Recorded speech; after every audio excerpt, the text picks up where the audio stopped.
Well, good evening. Welcome to the DBS Sports. My name is Kenson Casper. We begin tonight with cricket. West Indies completed a crushing 226-run victory over Sri Lanka just after lunch on the final day of the first test as the tourists surrendered meekly following the demise of century maker Kusal Mendis and captain Dinesh Chandimal. Set a daunting target of 453.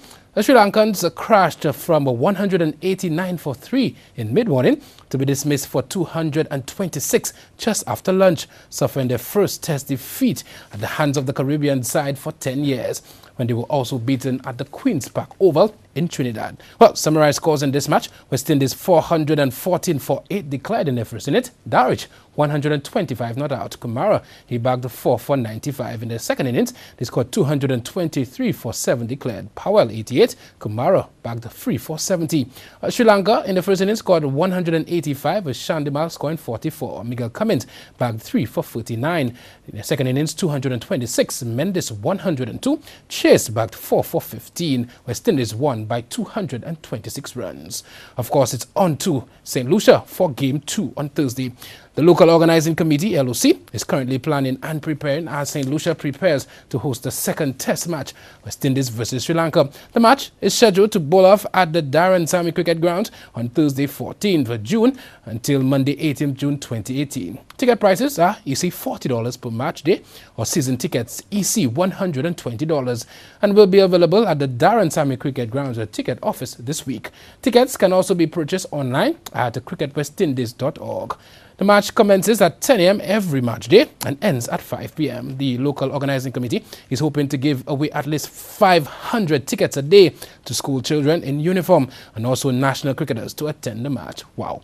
Well, come support the West Indies cricket team in the quest to move up the world test rankings. Well, the 2018 St. Lucia Amateur Swimming Association's annual award ceremony was held on Sunday.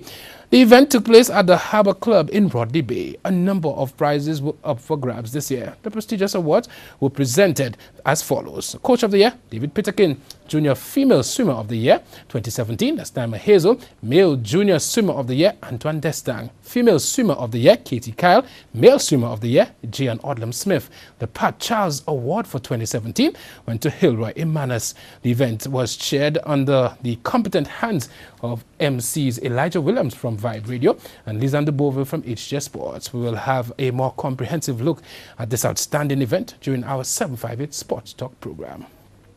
The 2018 Department of Youth Development and Sports Secondary School Under 15 40 overs cricket tournament continued on Friday, June 8th with a quarter-final action. At the Mindoville Park, St. Mary's College, they completely outplayed the Vidbutai Secondary, winning that game handsomely by 9 wickets. Vidbutai Secondary, after winning the toss and electing to bat, they made 60 all out in 21 overs, with Ryan Emilia making 17. Bowling for St. Mary's College, Windward Islands all-rounder Brian Goodman, he bagged the 3 for 22 in 5 overs, while Aaron Joseph, he bagged 2 for 1 in 2 overs. In reply, St. Mary's College, led by a splendid and beaten half-century by West Indies under-15 player Akibo Geese, easily claimed victory, finishing on 62 for 1 in just 6.3 overs. Geese remained on 52 not out, which included 6 fours and 3 sixes. James Donai was Vidbutai Secondary's lone wicket taker. At the PI Plainfield, Sozel Secondary, they defeated Miko Secondary by 114 runs. Sozel Secondary, batting first, was dismissed for 156 in 22.4 overs, with Sydney Didier making 31 and captain Sky Lafay 18. Bowling for Miko Secondary, Sean Velino, he took 3 for 41 in 4 overs, while Jovan Edward claimed 3 for 40 in 6 overs. Now, in response, good accurate bowling from Sozel Secondary reduced Miku Secondary to 42 all out, with no batsman reaching double figures. Ajani Louis, he took 3 for 2 in 1.5 overs, while Stefan Theophane grabbed 3 for 21 in 4 overs. At the Larissos Plainfield, Barbados Secondary had the better of Graniver Secondary, winning that encounter by 70 runs. Barbados Secondary batting first made 207 all out in 28.4 overs, with Bolton Sayers top scoring with a well-played 80, his second consecutive half-century in as many games. Now, Shakim Breen lent good support with 37. Bowling for Grand University Secondary, Shem Cumberbatch, he took 4 for 40. In reply, Grand University Secondary only reached 137 in 32.4 overs before they would dismiss Shequan Deshong, with 28 was the only Grand University Secondary School batsman to offer any meaningful resistance. Daniel Kennedy took 4 for 19. Well, the fourth quarter-final match took place earlier today as between Grosley Secondary and Soufrière Comprehensive at the Grosley playing field. We will provide the results as soon as they become available. Well, the SLFA Grosley Football League promotional football tournament, it continued on Sunday, 10th June 2018 at the Corinth playing field. In the first game, Twist Dominators, they defeated Rageway FC 3-0. Dominators took the lead in the first half with a goal from Joshua Prosper in the 3rd minute from the penalty spot. The second half saw Aaron Richard hit in the back of the net in the 42nd and 66th minute, ending the game 3-0 in favor of Twist Dominators FC. Now, in the highly anticipated second matchup, KFC GMC United took on the St. Lucia Sports 9 sponsored Moshi FC. In a game played with high intensity, Moshi FC they defeated GMC United 1-0 thanks to a goal from Raphael Lagen in the 11th minute of play. We spoke to the young midfielder. It was very tough for me, as coming as a young player, in a midfield without no size, I could say like it was a kind of difficult game, but I was just being myself, playing my football. My coach was giving me very good motivation, yeah. GMC United were last year's champions of this competition. We spoke to the captain of KFC GMC United. Today's game was a physical game between both sides, GMC and Moshi FC. I feel like today it was a very tough game. They get the better of us by scoring, an unlucky goal, but it was a victory for them at the end, and I'm proud for them. Well, this makes it 2 wins in 2 competitive matches for the SLSO Moshi FC. We spoke to the captain of the team, Troy Greenidge. Today, it was a tougher opponent than at the last game. So today, we had to go out there, fight, and we did what we had to do, and we come out with the 1-0 victory thanks to our goal scorer, Jardel. Once again, yeah. All right, undefeated so far. How do you feel about your team's chances? I'm very confident that we will top the group and go out and finish victorious as champions. Well, the final preliminary matches are scheduled for this weekend at the Grand Affair or Corinth playing field. We'll keep you informed. Well, we take a break, but when we get back, Digicel partners with CPL for the Youth Cricket Series. Wow, Digicel again. We'll tell you more when we get back.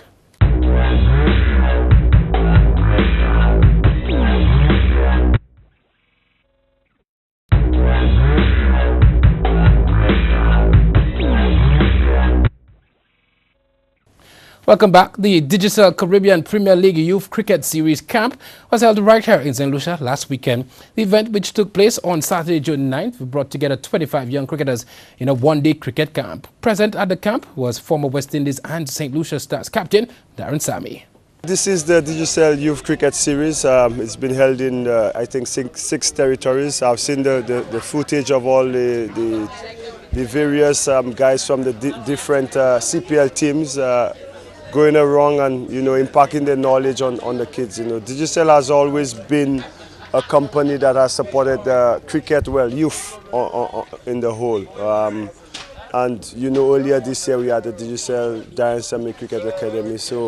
And now with this cricket series, it gives the school, the guys who play cricket at school, an opportunity to come out and get a little more exposure. Good coaching, good cricket knowledge from the coaches, and this one is another clap for Digicel, and I see the kids are all excited. The Leon Hess school is, I think they won the voting right, and it's good to have them here. My part is to just, as usual, impact my knowledge, encourage the kids.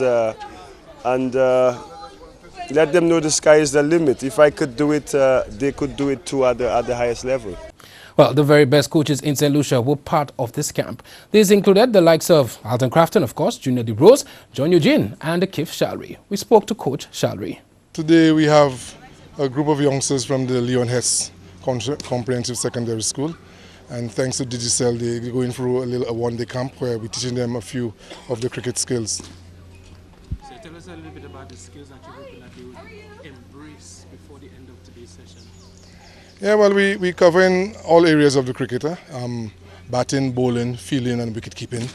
And we're hoping that they will sharpen the children's skills. Some of them have been through programs already. Some of them have already been on training for the national under 15. So more or less, we're just reinforcing a lot of what some of them might have learned already. Well, Digicel Chauvin James Alexander was also at the event. According to the country manager, the sponsorship of activities such as the Darren Sammy Cricket Academy and this CPL Youth Series speaks to Digicel's commitment to sports and community development over the years. Well, we've been focused on youth development, and that has been something that we thought that in development and in terms of community corporate social responsibility, that's probably part of our key. And so the West Indies was the start. We found that to be able to get players to that level, you actually needed to get from the youth development part. So the academy was step one. And as our partner, CPL presented a new approach. And so this year we've included the Youth Academy, the youth series. We have 25 students here today. We're third out of 6 markets to launch this. Jamaica and Barbados would have gone before us. But we're really happy that we can support this. And hopefully from a St. Lucia point of view, we get the next best cricketer out of it. Well, the Caribbean Premier League is about 6 weeks away. We spoke to a member of the CPL marketing team, Sumon Plazy, about CPL's contribution to the Youth Series. Today it's the Digicel Youth Cricket Series happening. It's happening throughout the islands. I think we're starting here in St. Lucia. It's a fantastic event. Digicel and CPL always ready to work together with the youth. The Hess Secondary School is here today, and I'm sure you guys have taken the shots, and they are doing a fantastic job. The kids are enjoying themselves. On top of that, they'll be having some really good eats and drinks, like the match itself, CPL cricket. Cricket played louder, the biggest party in sport. The kids will have their own little party here at the Bossejou Cricket Grounds, or should I be saying the Darren Sammy Cricket Grounds. The Lyonnaise Comprehensive Secondary School emerged victorious in the recent Digicel CPL Youth Cricket School online competition, of course, when they secured the most votes, beating out all other secondary schools in St. Lucia for the prized training session. Justify has become the 13th horse to complete the U.S. Flat Racing's Triple Crown with victory in the Belmont Stakes. The Bob Barford trained horse followed his Kentucky Derby and the Preakness Stakes wins in New York on Saturday. While the 3-year-old colt ridden by Mike Smith is now unbeaten in 6 races since his debut in February. World number 1 Rafael Nadal won an 11th French Open title by beating Austrian Dominic Thiem in straight sets. Nadal 32 won 6-4, 6-3, 6-2 to earn his 17th Grand Slam, 3 adrift of Roger Federer's all-time men's record. The Spaniard edged an intense opening set, tightening his grip in the second set. And despite having cramp in the third, he increased the tempo further, beating Thiem in his first major final when the 24-year-old returned long. Meanwhile, Simona Halep thought another chance to win her first Grand Slam title had gone before she fought back to win the French Open. Halep, 26, was a set and a breakdown against American 10th seed Sloane Stephens, but won 3-6, 6-4, 6-1. The Romanian had lost all 3 of her previous Grand Slam finals, including last year's Roland Garros showpiece. Well, finally, the Golden State Warriors won their NBA title, their 3rd in 4 seasons, with a comprehensive 4-0 series win over the Cleveland Cavaliers. Coach Steve Kerr described the triumph as the hardest so far, but his Warriors side routed the Cavs 108-85 to prevail in the 4th consecutive finals meeting between the 2 teams. Stephen Curry scored 37 points for the Warriors, while LeBron James claimed 23 in what could be his final game for the Cavs. James is a free agent next month. The 33-year-old American, playing in his 8th consecutive finals, said he had no idea at this point about his future and would consider the decision with his family. Yeah, right, he's going to LA. That's sports. Let's take a look at your weather. DBS News continues after the break.